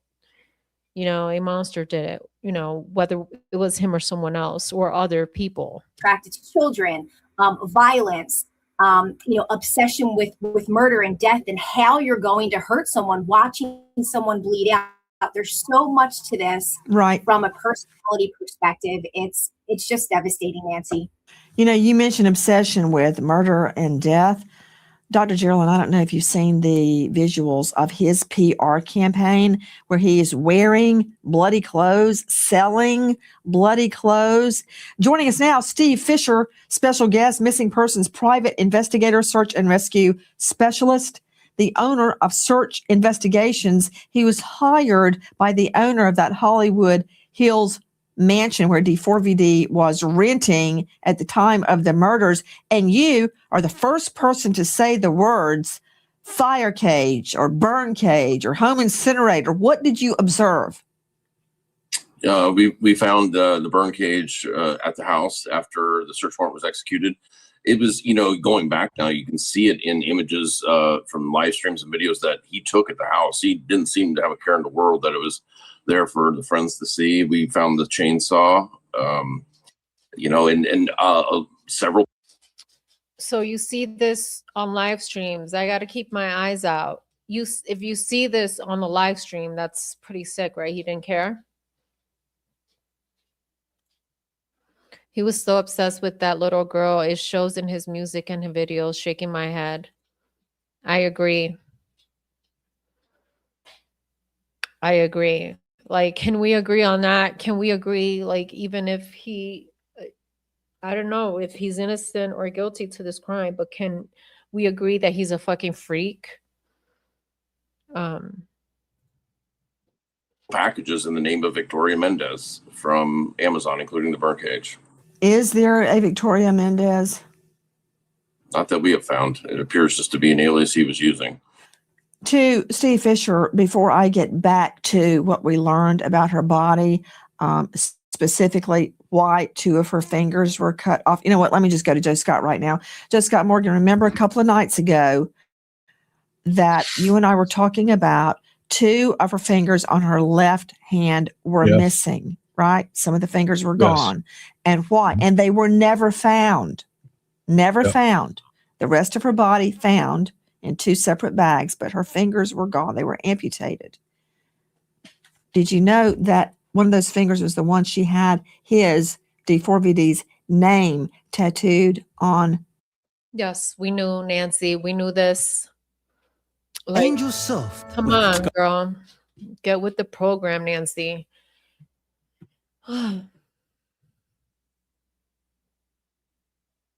Riverside. Ads. Yeah, I have since found that out, but I got to tell you, it's not surprising because that's a specific identifier that could be tied back to her as a person, and she was a person, Nancy, and he's wanting to get rid of that. And I've had cases like this before. I want to know if they can trace back. They can trace this back to whoever did that tattoo for her. And if possible, they're able to contact the tattoo artist, and who knows where it was done, maybe find video evidence. I'm sure all of it is, I'm sure that place is, there's surveillance in that place. Perhaps they can track it down and see if David was with her when she got this tattoo, right? That would be interesting if they can get a hold of that.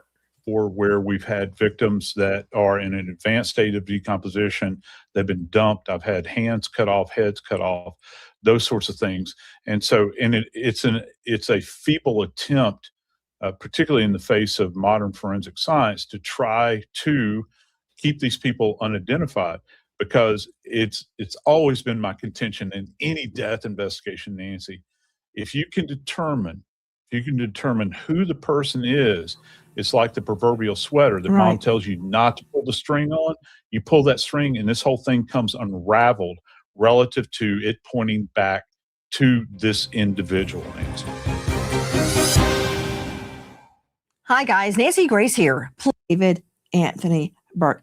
That breaks my heart. And her little broken heart that he would not quit dating other women led to her murder because she threatened to reveal their relationship. He was on the verge. Let me go to Steve Fisher on this because he's made an incredible timeline. He was on the verge of dropping an album and launching a world tour. Celeste could have ruined the whole thing. He could either marry her or kill her. Yeah, it's true. And these other women were minors that he was that she was upset about, and I'm in touch with them, and it's just really sad. This is grooming to the fullest extent. I'll tell you one other thing that somebody called me that now that it's comfortable, this David's been arrested, and they told me that Celeste had been trying to get the ring back to David, and he wouldn't take it. She was What? Hold up. I need the captions for this. He said what? He could either marry her or kill her. Yeah, it's true. And these other women were minors that he was that she was upset about, and I'm in touch with them, and it's just really sad. This is grooming to the fullest extent. I'll tell you one other thing that somebody called me that now that it's comfortable, since David's been arrested, and they told me that Celeste had been trying to get the ring back to David, and Celeste had been trying to get the ring back to David. he wouldn't take it. She was like trying to cut free from this guy. Of course. What? What the fuck? You know, she's being groomed, so she's still got this thing, you know, where she's having trouble doing it, but she wanted to break free from him, and he would not take the ring back. He would not let her go. Steve Fisher, you have exclusive video of d4vd's Tesla being moved around in the neighborhood, and you are allowing us to show it. I want to thank you for that. Let's see Steve Fisher's video. What am I saying, Steve? So this is July 29th, which is the last day they're actually in Hollywood, because they're leaving on his tour, on the Wither tour, is beginning that evening in Santa Barbara.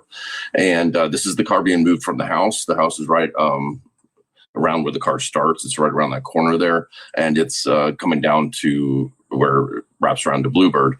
And this is somebody moving the car. I think it's around 10:30 in the morning. I might be off by an hour or so there.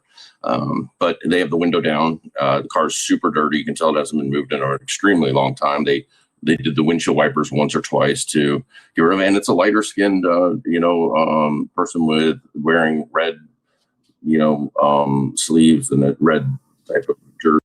He's not doubling down, he's tripling down.